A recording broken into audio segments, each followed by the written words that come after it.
Bonjour, bonsoir chez vous, en Afrique, en Asie, en Europe, en Amérique et partout dans le monde. On revient aujourd'hui avec une vidéo sur un sujet très intéressant, je pense. Je pense que c'est intéressant pour moi. Je vais rappeler à mon auditeur que moi, je viens du Congo-Brazzaville, qui est un pays situé en Afrique centrale. Congo-Brazzaville, aussi dit la République du Congo. Voilà, c'est donc là que je suis né et je sais pourquoi je le dis et donc je vous dirai aussi pourquoi je précise ma nation de naissance.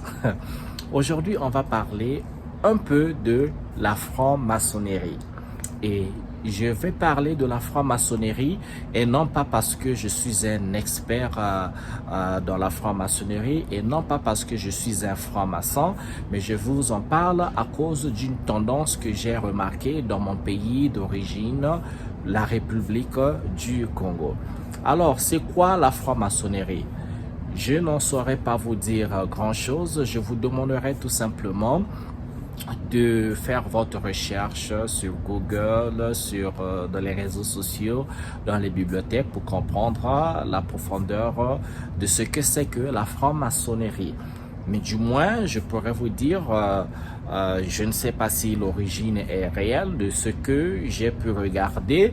La franc-maçonnerie tire son origine en Europe et en Europe précisément en Angleterre. Mais l'origine dans ce que j'ai essayé de faire comme recherche n'est pas aussi claire. Quand ça vient de l'Europe, on parle un peu du Moyen Âge et donc franc-maçon a été attribué donc aux constructeurs des grands blocs. Dans le Moyen Âge, il y avait, pour ceux qui ont lu un peu le livre, le dessin, ceux qui ont lu les bandes dessinées Astérix et Obélix ou qui ont regardé le dessin animé Astérix et Obélix, c'est donc ce gros gars puissant qui construisait des menhirs. Donc les menhirs, c'est des grands blocs, donc des blocs de fer en rocher en fait, faire de la sculpture en rocher. Donc ceux qui construisaient des blocs, ceux qui construisaient également donc ça commençait par les blocs, on les appelait un peu les maçons dans le sens quoi, freemaçon, après freemason en anglais, et après bon ils construisaient des structures avec des blocs, on les appelait les francs-maçons, ok, dans ce sens-là. Et après ça a évolué dans la construction, dans un peu plus architectural, donc les premiers ça s'est organisé autour de 1717 en Angleterre avec la création donc de la grande loge de Londres. Ok, ça c'est en Angleterre et donc des érudits, des hommes intelligents qui avaient une certaine vision pour l'Europe se sont mis à construire donc les grands cathédrales que vous voyez en Europe, en commençant par Londres et bien sûr tous les Européens érudits, les intelligents, les architectes se sont mis dedans pour construire. Mais le fond, il y a un côté certainement mystique, sacrifice, il y a des dérives et tout. Comme j'ai dit, je ne suis pas expert dedans, je ne saurais pas vous dire, je saurais pas vous dire plus. Mais je vais insister pour dire tout simplement, non, je vais insister sur le contexte. Pourquoi je vous le dis? Pourquoi? Eh bien, tout simplement parce qu'il y a une tendance au Congo-Brazzaville où on a l'impression que pour réussir dans la vie, il faut devenir un franc-maçon. C'est quand même bizarre. J'ai observé ça pendant, ça fait quelques années déjà maintenant, où il y a eu l'émergence des loges maçonniques au Congo. Et bien sûr, il y a d'autres loges, d'autres religions comme Ekankar et autres.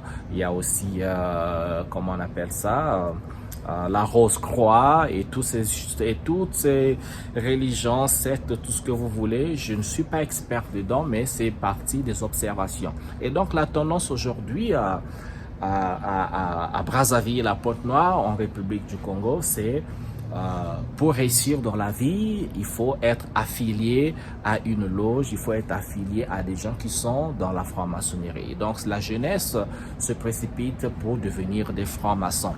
Et on entend des choses les plus rocambolesques qui existent, comme dans les sacrifices, sacrifices des personnes humaines, sacrifice de son corps, sacrifice dans des rituels assez bizarres. Vraiment, c'est du domaine de la bizarrerie pour nous qui ne connaissons pas, bien sûr. Et donc, eh bien, ça, c'est ce qui se raconte.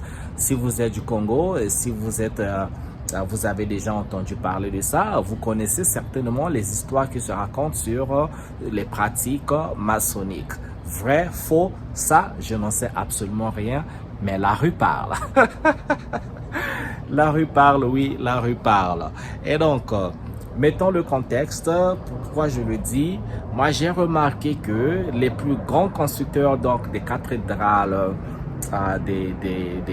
les grandes structures en Europe étaient des maçons.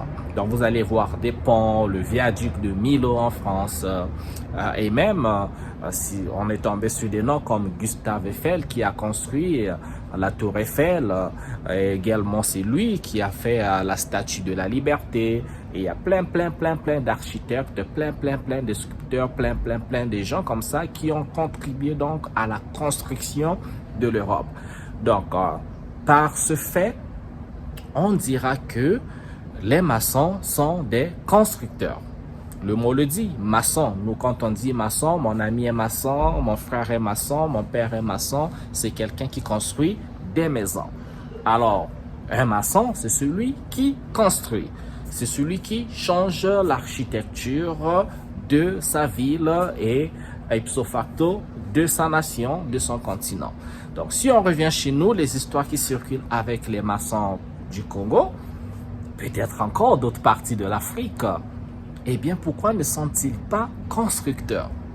Parce que quand on voit ceux qui ont construit, on remarque que ces maçons européens, c'est des gens très intelligents.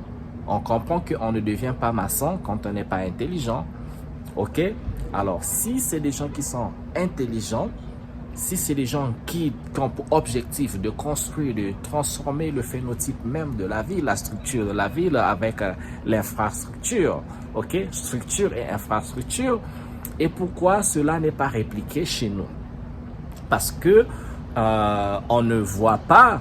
Bon, d'autres diront oui, il y a des réalisations comme ça et tout, mais réalisation à quel coût et comment est-ce qu'on pourrait dire que c'est des réalisations aussi honorables? Je suis pas en train de vouloir jeter des pots de banane à ma nation, pas du tout. J'adore mon pays, j'adore mon Congo. Bien sûr, je veux que mon Congo aille mieux. On veut voir des très belles routes, plus que ce qu'il existe. Il faut toujours faire plus parce que nous avons encore des villages qui sont enclavés, nous avons encore des ponts qui fonctionnent pas.